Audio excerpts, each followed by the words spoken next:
Lynn Van Gelder would like to thrive, to feel alive and vibrant in every way, body, mind, and spirit.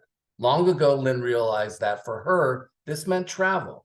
Lynn believes that when we get away from our daily routine and experience new places and people, that the broadened perspectives help us connect with each other. We learn we are more alike than different. Lynn loves to write about her travel adventures because the magical events that happen along the way, all the surprises and serendipities, have made this life so much fun. This speech is part of a series is titled, the speech part of a series in progress is entitled The Intrepid Adventures of Lynn Van Gelder, Spain, 1980. Lynn? Thank you, John. With apologies to Penny Post, this speech will neither be concise nor transformative, but I do believe that travel has often left me speechless and then made me a storyteller. One morning in 1980, my boss walked up to my desk and said, "Do you have your passport?" I said, "No," but she said, "Too bad. You could go to Spain on Friday if you had a passport." "I'll have one by then. Book me on the flight." I was working for American Express in downtown Buffalo, New York. This conversation began my big adventure to travel to Spain for a 3-day fam trip, which was a way for people in the travel industry to get familiar with different destinations. The goal? Be better informed. And although this trip was supposed to be work, it was a party from the minute I boarded the first plane from Buffalo to New York City. Yes, back then I got my passport in 3 days. It helped that I worked downtown where I could go to the passport office on my lunch hour, and it helped that I had my paperwork. Ready for adventure in New York, I met 20 or so coworkers from other American Express offices that were all taking the same fam trip. Party atmosphere. It was great. The flight attendants were partying, the other people from American Express were partying, and when we got to Spain, we had to divert to Barcelona briefly because of military activity going on. This was January 1980. We took off again for Madrid. Wasn't long before we checked into the beautiful Palace Hotel, which was across from the El Prado Museum. My room had a bidet, which I was quite skeptical to use.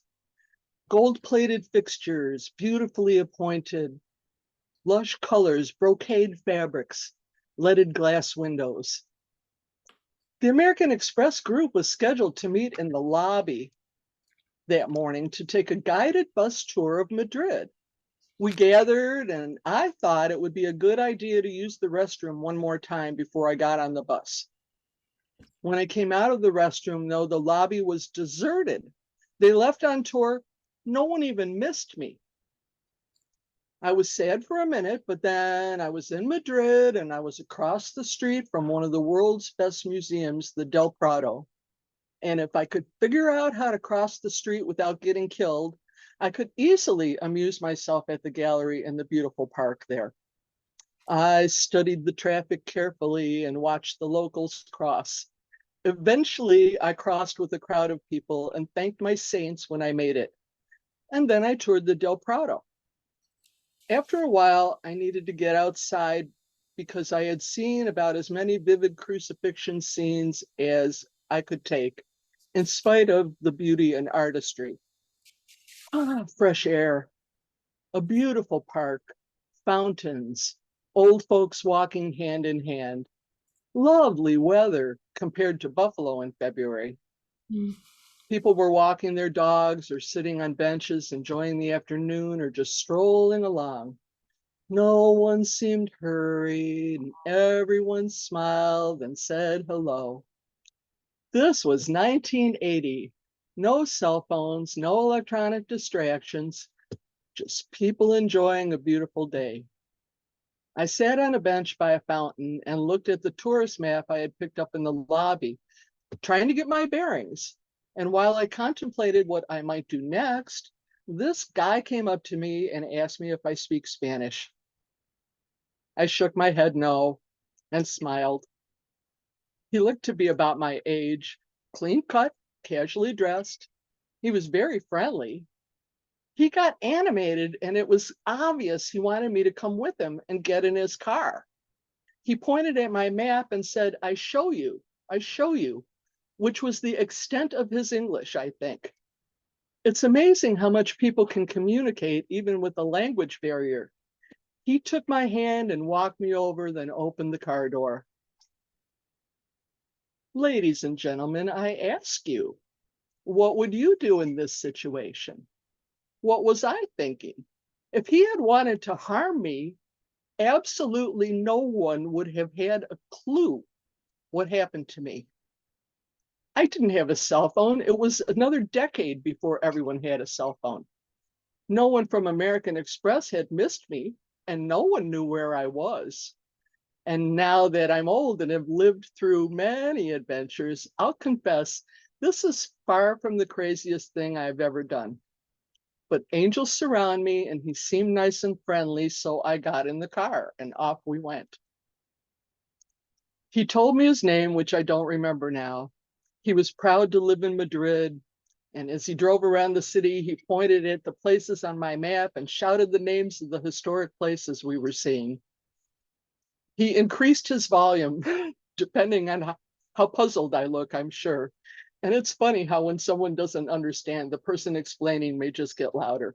He shouted a lot. And after a couple of hours, he pointed at my map and asked me where I was staying.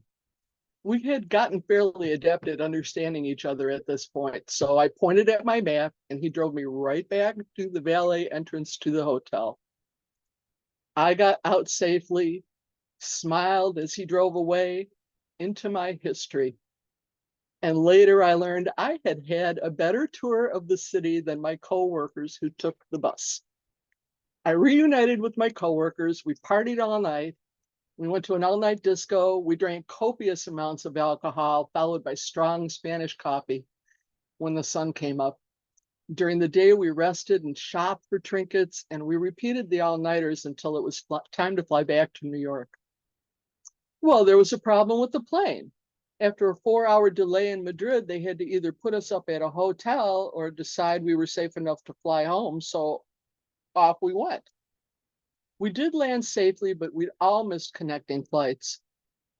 And I resisted the urge to kiss the ground when we got off the plane safely in New York. I took a small prop jet out of New York City at night. It was so beautiful, flying in between the big skyscrapers there. And I got to Philadelphia to connect to my final flight back to Buffalo. So exhausted at that point that I remember fastening my seatbelt, and the next thing I knew, the flight attendant was saying, "Wake up, we've landed." My boyfriend picked me up, asked if I had a nice time, and of course I did. I had a big adventure. Ladies and gentlemen, my life has been filled with serendipitous adventures beyond my wildest dreams. This trip to Spain, this big adventure, cost me a whopping $22 because I had to pay the tax on my airfare. These are the true stories of my life.